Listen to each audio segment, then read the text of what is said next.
Hello friend, स्वागत है आपका मेरे YouTube channel cricket with Mehtab पे। हालाँकि ये चैनल तो वैसे क्रिकेट का न्यूज़ और जो भी क्रिकेट से रिलेटेड जुड़े खबरें आती हैं या फिर लाइव मैच होता है तो उसपे मैं लाइव होता हूँ।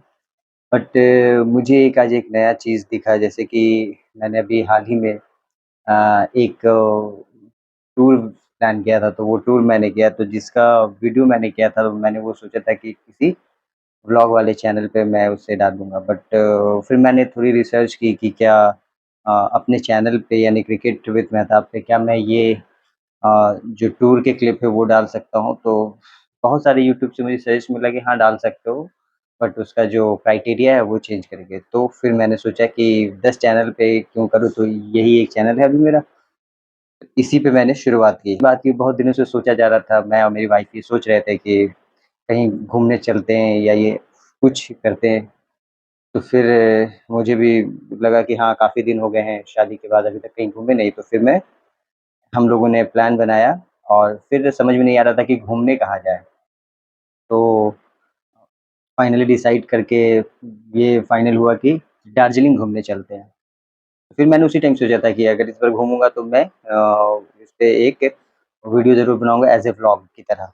तो फिर प्लान हो गया शुरू, प्लान किया फिर दिमाग में ख़्याल आया कि जाया कैसे जाए? बाय ट्रेन जाएँ या बाय रोड जाएँ? तो काफ़ी डिस्कशन होने के बाद लगा कि जब बाय रोड ज़्यादा एन्जॉयबल होगा तो मैंने फ़ैसला किया कि बाय रोड चलते हैं।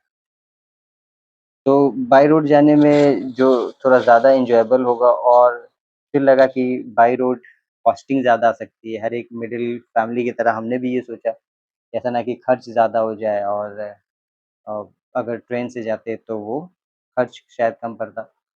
जो कि सारे मिडल क्लास फैमिली ये ज़रूर सोचते हैं। अगर आप कहीं भी प्लान करते हो तो वो एक जो बजट होता है वो हम लोग का वो काफ़ी इम्पोर्टेंट मैटर रखता है। तो फिर मैंने दोनों पे रिसर्च शुरू की कि बाय रोड जाना और बाय ट्रेन जाना कौन-सा ज़्यादा बेटर होगा। तो ये तो मैं आपको लास्ट में बताऊँगा कि बेटर कौन-सा हुआ। बट उससे पहले फिर तैयारी हो गई कि हाँ, अब बाय रोड जाना है। तो जब ये बात फैमिली को पता चली तो हर एक फैमिली की तरह वो भी काफ़ी वरी हो गए कि बाय रोड क्यों पिक किया, बाय ट्रेन जाओ वो ज़्यादा आसान है, ज़्यादा मतलब कि अच्छा होगा, ज़्यादा रिस्क नहीं है।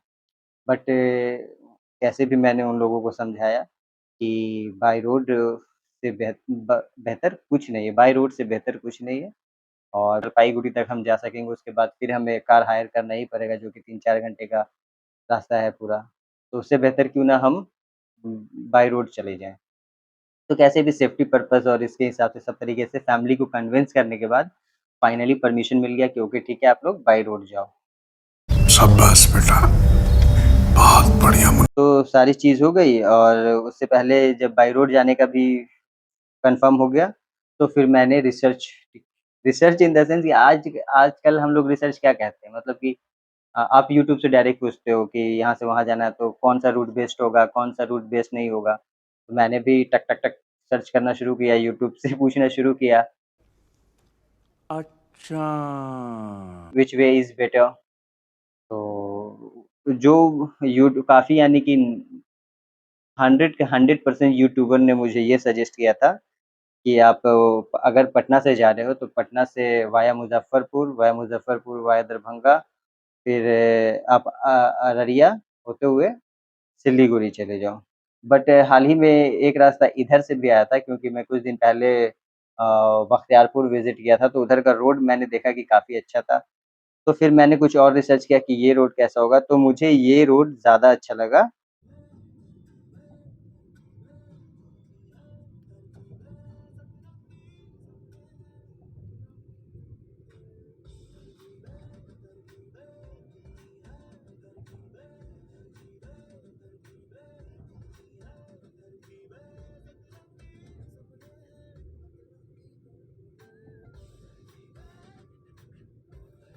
फिर मैं बेगूसराय होते हुए मैं भागलपुर होते हुए गया। हालाँकि वो पूर्णिया होते हुए वो भी रोड अच्छी थी। टोल टैक्स उस रोड में ज़्यादा था क्योंकि उस साइड 6 टोल टैक्स पड़ता था और इधर मुझे 3 ही पड़े थे और 2 अभी शायद ऐड हो जाएँ क्योंकि 2 ऐसे टोल टैक्स थे जो मैंने क्रॉस किया तो वो अंडर कंस्ट्रक्शन थे। तो बट यहाँ से जो पटना से बेगूसराय तक का जो रोड है वो काफ़ी ज़बरदस्त है। तो आप ईज़िली जा सकते हो और टोल भी कम है। तो ये मुझे ज़्यादा बेटर लगा। हाँ, हालाँकि इसमें थोड़ा-सा कहीं-कहीं रोड जो है बेगूसराय के बाद, वो अभी अंडर कंस्ट्रक्शन है और ब बस डबल ही रोड है। क्योंकि उस लाइन में मुज़फ़्फ़रपुर वाले लाइन में सारे रोड जो हैं, वो 4 लाइन या 6 लाइन ऐसे करके हैं। तो वो ज़्यादा मतलब कि बहुत सारे लोग वो कह रहे थे कि वो कम्फ़र्टेबल, मगर मैं इधर से भी गया तो काफ़ी कम्फ़र्ट रोड था, कहीं पे कुछ खराबी नहीं। हाँ, कहीं-कहीं पे जब वहाँ जहाँ पे अंडर कंस्ट्रक्शन थे, वहाँ पे कमी हो रही थी। तो मैं इसी रोड से गया और इधर टोल भी कम पड़ रहा था, तो मैं इधर हो गया कि मुझे इधर ही से जाना है। वहाँ जाने से पहले एक चीज़ और मुझे शंका हो रही थी कि safety purpose, safety in the sense कि ठंड ज़्यादा पड़ती है, तो मेरे साथ थे मेरी 9 मंथ की डॉटर भी थी, तो उस समय और छोटी थी, जिस समय मैं विज़िट किया था। तो उसको ठंड से बचाने के लिए, क्योंकि सुनते हैं कि ठंड ज़्यादा हो जाती है, तो ठंड से बचाने के लिए उसके लिए भी मैंने उम, ये सेफ्टी पर्पज़ था मेरा कि वो अच्छे से जाए। तो फिर सारे ठंडे के कपड़े-वपड़े भी मैंने रख लिए और फिर अ, हम लोग निकल गए। वैसे जो मेरी बेटी है उसका नाम मिरहा है, तो फिर मेरी जर्नी वहाँ से स्टार्ट होती है। कि कुछ ध्यान देने वाली बात ये होगी कि अगर आपके पास छोटे बच्चे हैं और उनके ठंडे के सब कपड़े ज़रूर रख लें और उनको ज़्यादा ही, क्योंकि बच्चे कह नहीं पाते हैं, और थोड़ा यहाँ पे यानी कि भारी कपड़े ना पहनाएँ, क्योंकि जैसे-जैसे सिलीगुड़ी पहुँचने के बाद जैसे-जैसे आप दार्जिलिंग में ऊपर चढ़ाई करते हो,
तो ऑक्सीजन लेवल की भी कमी हो जाती है। तो वो चीज़ ध्यान रखने की चीज़ है, और कोशिश करो अगर बोलने वाले बच्चे हैं तो उनसे ज़्यादा बात करते रहो, और छोटे बच्चे हैं तो उनका भी ध्यान देते रहें, ये ज़रूरी चीज़ें हैं।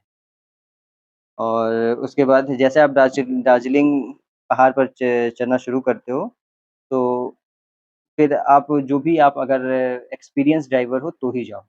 अदरवाइज़ जैसे कि रोड काफ़ी नैरो है और एकदम स्टीफ चढ़ाई, सडन आप टर्न करते हो, एकदम स्टीफ चढ़ाई है, तो अ,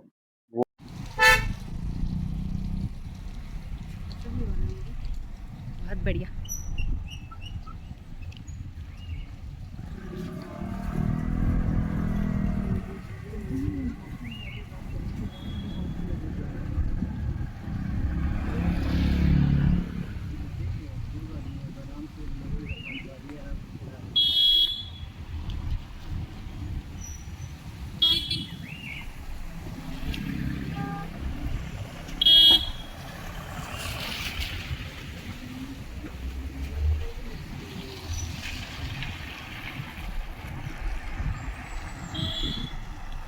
वो थोड़ा रिस्की होता है। मैंने भी फर्स्ट टाइम यानी कि चढ़ाया गाड़ी को, बट थोड़ा-थोड़ा डर भी मुझे भी लग रहा था। मैं अपना पर्सनल एक्सपीरियंस शेयर कर रहा हूँ, थोड़ा डर मुझे भी लग रहा था। बट ये मैं शो नहीं कर रहा था, जो भी मुझे डर लग रहा था क्योंकि फैमिली को लेकर गया था तो थोड़ा आप खुद ही कमज़ोर पड़ जाओगे तो थोड़ा ये होने लगता है, तो इसीलिए मैं शो नहीं कर रहा था। और चढ़ाई भी काफ़ी घुमाव तरीके का है कि ऐसे जैसे एक टर्न लिए, फिर दूसरा टर्न फिर ऐसे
तो अगर एक्सपीरियंस अच्छा है आपको अपने शहर में भी चलाने का, फिर भी सँभल के जाओ क्योंकि बस एक साइड गाड़ी इधर से जा रही है, एक उधर से आ रही है, तो रोड काफ़ी नैरो है। आप चलाने की जो स्पीड है यानी अगर आप गाड़ी चला रहे हो तो दूसरे गियर से तीसरे गियर पे नहीं करना, वो तो आप लोग चलाते हो तो एक्सपीरियंस हो गई बट मुझे भी गाइड किया गया था जैसे ही मैं चल ऊपर चढ़ने लगा था जहाँ पे ₹30 का टोल लगता है दार्जिलिंग पे पहाड़ पे चढ़ने से पहले, तो वहाँ बताया गया कि बस 2 ही गियर पे चलाइएगा, उससे ज़्यादा नहीं। हाँ, अगर कहीं समतल बराबर रोड मिल जाए तो वहाँ से आप यानी कि 2 से 3, 3 से 4 शिफ्ट कर सकते हो। आप दार्जिलिंग पहुँचते हो, तो वहाँ अपनी गाड़ी सरकारी पार्किंग होती है, वहाँ आप पार्क कर दो क्योंकि लोकल में चलाना बहुत प्रॉब्लम होता है क्योंकि जहाँ भी आप घूमने जा रहे हो तो वहाँ पार्किंग का काफ़ी इश्यू पार्क करने गाड़ी देगा नहीं, तो इसीलिए मैं सजेस्ट करूँगा कि अगर आप पहुँच चुके हो दार्जिलिंग तो वहाँ 2-2 गो गवर्नमेंट की पार्किंग है जो कि पर डे 400 कॉस्ट लगता है बट आपकी गाड़ी सेफ रहती है, तो मैंने वहाँ पार्क कर दिया गाड़ी। अगर आपके होटल में पार्किंग हो, तो वो ज़्यादा बेस्ट है। बट फिर भी आप वहाँ लोकल के लिए गाड़ी मत निकालना, तो ये चीज़ हो जाता है। लोकल में घूमने के लिए टैक्सी कर लें, हर स्पॉट्स के लिए अलग करें, मतलब कोई फिक्स नहीं करे कि आज वहाँ जाना है एक ही जगह वो लोग क्या करते हैं मोस्टली कि 1 दिन का पूरा ले लेते हैं 3500 3000 और हर जगह 4, 5, 6 जगह घुमा देंगे और उसमें वो लोग जल्दी-जल्दी करते हैं, जल्दी-जल्दी आई, जल्दी-जल्दी तो ऐसा मत करना। सारे जो प्लेस हैं, वो अगल ही बगल हैं, तो किसी एक प्लेस का नाम लेके वहाँ चले जाओ, अब जैसे कि ₹300 वहाँ ले रहे हैं, तो वो ठीक है, वो आपको घूमने का कंफर्टेबल पूरा होगा और आपको हड़बड़ी किसी चीज़ की नहीं होगी, तो वो इसलिए मैं कह रहा हूँ कि वो ज़्यादा बेहतर होगा। उस तरीके से जहाँ भी जाना है पर स्पॉट पर जगह का फिक्स कर लें 300, 200, 100 कुछ-कुछ तो बाय वॉकिंग पे है तो वहाँ से आप अबाउट फूड में है कि खाना मैंने जैसे कि जिस होटल में मैं रह रहा था तो वो उस होटल में पहला दिन मैंने खाया तो वहाँ वेज भी थे, नॉन-वेज भी थे, तो मुझे टेस्ट अच्छे नहीं लगे थे बस जो भी कि आपको खाना तो फिर मैंने एक ही दिन सिर्फ खाया और दूसरे दिन मैंने ब्रेकफ़ास्ट जो है वो खुद से ही बना लिया था क्योंकि मेरे पास मैगी थे, बटर थे, ब्रेड थे, तो वो करके निकला। फिर घूमने जैसे-जैसे रास्ते पे आप जा रहे हो, तो वहाँ आप अपने हिसाब से खाओगे, तो वो ज़्यादा बेटर है। मोमोज़ आपको बहुत जगह मिलेंगे, चाहे जिस तरीके का मोमोज़ आप खोजो, तो वो वहाँ से आराम से मिल जाएँगे। बट मैं वेज ज़्यादा प्रेफ़र कर रहा था, तो वो खाने का कोई इश्यू नहीं है, आराम से हर तरीके का खाना आपको मिल जाएगा और फिर वहाँ पे बगल ही में मेरे यानी कि सिलीगुड़ी के जस्ट स्टेशन के बगल ही में होटल था, तो वहाँ से टॉय ट्रेन का मैंने पता किया कि क्या कुछ, क्योंकि मैंने सुना था कि एडवांस बुकिंग करना पड़ता, तो ऐसा कुछ नहीं था, क्योंकि जब मैं गया था जुलाई में, तो जुलाई के मिड जुलाई, तो वहाँ पे सीज़न उतना ये नहीं था, तो आराम से टिकट ईज़ी अवेलेबल थी। ₹1000 2 किस्म के टिकट थे, एक ₹1000 के थे, एक 1500 का फुल राइड था, तो वही लेना वो ज़्यादा बेहतर है, क्योंकि वो सिलीगुड़ी से वो 4-5 स्टॉप घुमाएँगे, फिर वापस आपको सिलीगुड़ी लाके छोड़ देंगे, 1 से सवा घंटा उसमें लगता है, तो वो ज़्यादा मुझे अच्छा लगा। और प्लान वाइज़ अगर आप चलोगे तो ज़्यादा बेहतर होगा। फर्स्ट डे जो प्लान था मेरा वो टाइगर हिल, रॉक गार्डन, पटासिया लूप और पेस पगोड़ा जो जापानी का था, और यहाँ जाने के लिए मैंने एक ही दिन बुक किया था गाड़ी, तो वो डिस्काउंट-विस्काउंट करके मुझे ₹1500 में सारी बात हुई, तो फाइनल करके ये मुझे 5 जगह घुमाया। और 5 जगह घूमने के बाद सेकंड डे मैं खुद से ही निकला, तो उस दिन मैंने हायर नहीं किया था, क्योंकि उस दिन मुझे पता था कि अगल-बगल है, तो मैंने पहले ज़ूलॉजिकल प पार्क जाने का फ़ैसला किया। वहाँ आपको जाके मुझे मतलब ₹200 में हो गई थी कार, तो पूरी फैमिली चले गए थे। फिर वहाँ से घूम मोंटेसरी वहाँ से गए, तो वो भी लगभग ₹300 लिया, तो यानी कि उस दिन का टोटल खर्च हुआ 500, बाकी फिर आप रख लो कि आने-जाने में जो भी, क्योंकि 10 से 15 मिनट वॉकिंग डिस्टेंस था, तो फिर आराम से आ गए। और उसी दिन शाम में वहाँ पे हम घूमते मॉल रोड भी घूमते आए, क्योंकि अगर आप मॉल रोड घूमोगे तो वहाँ पे शॉपिंग-वॉपिंग की भी बहुत सारी जगह है। और वहाँ से मुश्किल से यानी कि सिलीगुड़ी स्टेशन से 15 मिनट मैक्सिमम आप बाय वॉक करके जा सकते हो। तो मैंने भी वही किया, बाय वॉक करके शाम में काफ़ी मज़ेदार जगह थी आप घूमने का, अगर शाम में आप जा रहे हो ख़ास करके 5 बजे के बाद जाओ, तो फिर आपको लगेगा कि बहुत मस्त जगह है। तो सेकंड डे मैंने ये कंप्लीट कर लिया मॉल रोड, और फिर मैं डे 3 आया। डे 3 जो है, तो फिर मैं सुबह निकला, तो सुबह सबसे पहले मैंने टॉय वाला किया, वो मतलब 8 बजे मैं निकल गया, तो 8 बजे के बाद मैंने टॉय वाला ट्रेन किया, तो उसपे हम लोग लगभग साढ़े 10 तक हम लोग फिर वापस घूम-वूम के आ गए। फिर सेम डे हम लोग मिरिक के लिए निकल जाते हैं, जो कि दार्जिलिंग से 50 किलोमीटर है। उस दिन मैंने गाड़ी निकाल ली थी, वो दूसरे गाड़ी से नहीं गया था। फिर उस दिन मैंने गाड़ी निकाल ली थी, तो उस गाड़ी से फिर मैं वहाँ गया, और उसके बाद वहाँ से आने के बाद अगला दिन फिर शाम-वाम में थोड़ा लोकल एक्सप्लोर किया, उसके बाद थोड़ा घूमा-फिरा, उसके बाद अ, वहाँ से निकलने के बाद रास्ते में ही जो कि टूरिस्ट प्लेस है, आपको लेक के लिए ख़ास करके वो फ़ेमस जगह है मिरिक। तो मिरिक में आप लेक घूम सकते हो, one of the Darjeeling famous tourist place Sumendu lake Darjeeling का, वो काफ़ी अच्छा है। तो ये सब घूम-घाम के आप वापस आ जाओ, फिर उसी दिन वहाँ मैं रुक करके फिर 4th डे में दार्जिलिंग से सिलीगुड़ी वापस आ गया।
सिलीगुड़ी वापस आने के बाद मैं सिलीगुड़ी में रुका, वहाँ 2 दिन रुका क्योंकि वहाँ भी घूमने की काफ़ी जगह थी। दार्जिलिंग फिर बंगाल सफारी है कि कोइंसिडेंटली जिस दिन मैं रुका था वहाँ वो उस दिन बंद था, तो वो मैं कर नहीं पाया। बट हाँ, ये कोरोनेशन ब्रिज और हांगकांग मार्केट मैंने उस दिन विज़िट किया था। हांगकांग मार्केट आप कह सकते हो कि एक मार्केट की तरह इलेक्ट्रॉनिक चीज़ें और बच्चे के खेलने-वेलने की चीज़ें यानी कि अच्छा जगह है, आप घूम सकते हो, बट उसमें टाइम भी जाता है। ये नहीं कि आप 1 घंटे में वहाँ से आराम से अगर आप 4 बजे शाम में गए हो तो फिर वहाँ से 10 बजे ही निकलोगे या 8-9 बजे तक निकल पाओगे क्योंकि घूमते-घूमते टाइम लग जाता है। फिर वहाँ से दूसरे दिन साइंस सिटी पार्क और साइंस सिटी पार्क में भी 2 चीज़ है, फिर अगर आप सिर्फ़ पार्क घूमते हो या फिर अंदर का कुछ शो होता है 1-1 घंटा, आधा-आधा घंटे का, तो वो सारे शो मैंने देखा है जो कि साइंस के हिसाब से अगर आप देखोगे तो अच्छी-अच्छी शो थी और उसके बाद मैंने अपना सफ़र खत्म किया। Now come to the point, most important point जो कि आता है हम सभी मीडियम क्लास के लिए कि खर्चा कितना आया? तो खर्च मेरे आप डायरेक्ट ऐसे कैलकुलेट कर सकते हो कि एक्सपेंसेस जो पेट्रोल का हुआ था, वो ₹12,000 टोटल मैंने पेट्रोल भराए थे। टोल जो था वो टोटल मिला के 1.5 के। होटल मैं जैसे 5 डे स्टे किया था तो 2000 पर डे के हिसाब से 10,000 वो मेरा हुआ था और कार पार्किंग 3 दिन मैंने किया था। बाकी तो फिर 2 दिन जो यहाँ सिलीगुड़ी में रहा था तो वो होटल का पार्किंग था तो वो फ्री था। तो 3 ही दिन का मेरा पार्किंग लगा था तो 4 इंटू 3 डेज़ 1200 तो 1200 वो लगा था। लोकल कार को हायर करने में आप मान के चलो कि 3000 लग गए थे, जो मैंने बताया कि वहाँ घूमने-वूमने के लिए, तो वो ₹3000 वहाँ कार में लगा। फिर फूडिंग में आप अप्रॉक्स रख सकते हो कि वो 14,000 सॉरी 1400 पर डे, तो 5 डेज़ का है तो 7,000 तो ये अप्रॉक्स एक निकाला है। तो टोटल जो मेरा एक्सपेंसेस हुआ है, 4 लोगों की फैमिली गई थी तो जो टोटल एक्सपेंस हुआ 35 के वो शॉपिंग छोड़ के शॉपिंग तो जो आप जितना अपने से कर सकते हो या जितना नहीं कर सकते हो, वो आपके ऊपर डिपेंड करता है, तो शॉपिंग छोड़ के 35 के तो ये बेहतर लगा। अब पॉइंट पे आते हैं क्या ट्रेन कितना महँगा पड़ता है, ये दोनों आप मिला सकते हो। पेट्रोल और टोल का आप छोड़ दो, तो ये मेरा एक्स्ट्रा खर्च है, बट अगर ट्रेन का मिला लो तो अगर 4 आदमी गए हैं तो 4000 जाने का टिकट, 4000 आने का टिकट और जो न्यू जलपाईगुड़ी से अगर हम दार्जिलिंग जाते हैं, तो ये अभी रेट जैसे कि 4-4 हज़ार अगर 2 साइड से लगता है, आने का भी और जाने का भी। तो 4-4 हज़ार 2 जगह तो 8-8 16,000 रुपया लगता है। अब मेरा टोटल कॉस्ट क्या लगा 12,000 पेट्रोल और साढ़े यानी कि 1500 रुपए यानी साढ़े 13,000 रुपया टोटल गाड़ी पे खर्च हुआ। तो बाकी जो जो खर्च है वो आपको ऐसे भी पे करना पड़ता। तो ये मेरा एक्सपीरियंस है तो मुझे बाय कार ज़्यादा अच्छा लगा, ज़्यादा सस्ता लगा और ज़्यादा कम्फ़र्ट लगा। तो ये थी मेरी दार्जिलिंग की टूर और कैसा लगा ये मेरा आपको वीडियो मुझे ज़रूर बताएँ कमेंट करके और अगर कोई क्वेश्चन है तो मुझसे आप ज़रूर पूछ सकते हैं।